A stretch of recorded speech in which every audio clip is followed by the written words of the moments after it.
tous les migrants ont été vus avec un certain regard, ils ont été ostracisés, ils ont été... Enfin bon, on sait tout ça. Mais là, il y avait une petite touche en plus entre la France particulièrement et le Maghreb, c'est qu'il y avait des relations de colonialisme et les stéréotypes de l'image du colonisé a perduré et c'est ce qui a été collé dès le début, dès qu'ils ont commencé en fait, que les médias ont commencé à s'intéresser à l'immigré, à cette espèce humaine nouvelle, comme si c'était des martiens qui atterrissaient sur Terre. Comme dirait Driss Shraibi, l'homo immigratus miserabilis, comme il dirait Allah yarhamou Driss Shraibi. Et tout ça s'est emmêlé et il y a eu vraiment des choses qui n'étaient pas belles et que moi j'ai rejeté très, très vite et très tôt. Et d'ailleurs, ça a été l'une des raisons pour lesquelles je me suis intéressé au sujet de Aliyam Aliyam, mon premier film.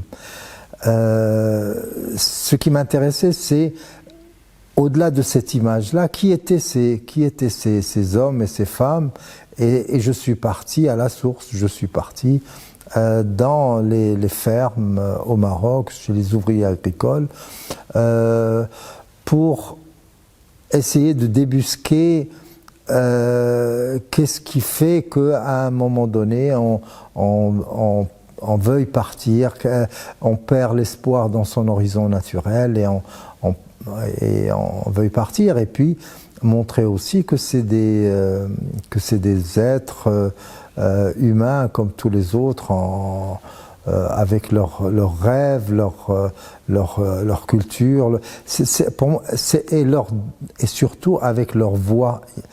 L'immigré n'avait pas de voix, il était un être mutique, presque invisible.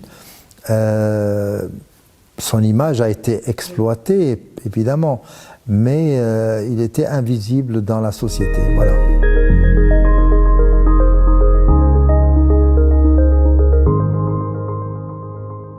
Bien sûr, le regard des réalisateurs et des scénaristes a changé. Ce n'est plus des stéréotypes. Les personnages ne sont plus des clichés, les clichés immigrés. Ce sont des êtres qui ont une trajectoire de vie et que bon, l'histoire qu'on raconte, elle est singulière, elle a quelque chose. Mais l'image dans la société, dans les sociétés occidentales, n'a pas vraiment changé. L'immigré est toujours, il y a cette espèce de, sauf ceux qui ont réussi, il y a des réussites, disons, emblématiques, mais la plupart, c'est c'est un mal nécessaire, et de plus en plus, vu les difficultés occidentales, c'est un mal tout court. La montée des extrémismes. Voilà. Et là ça se complique encore plus.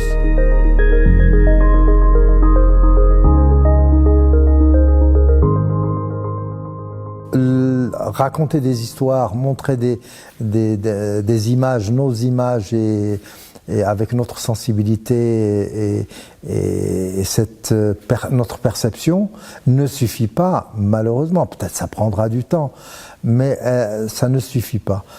Ça ne veut pas dire il faut baisser les bras et dire Allah ghalb, c'est tout ce qu'il y a. Non, il faut continuer, bien sûr.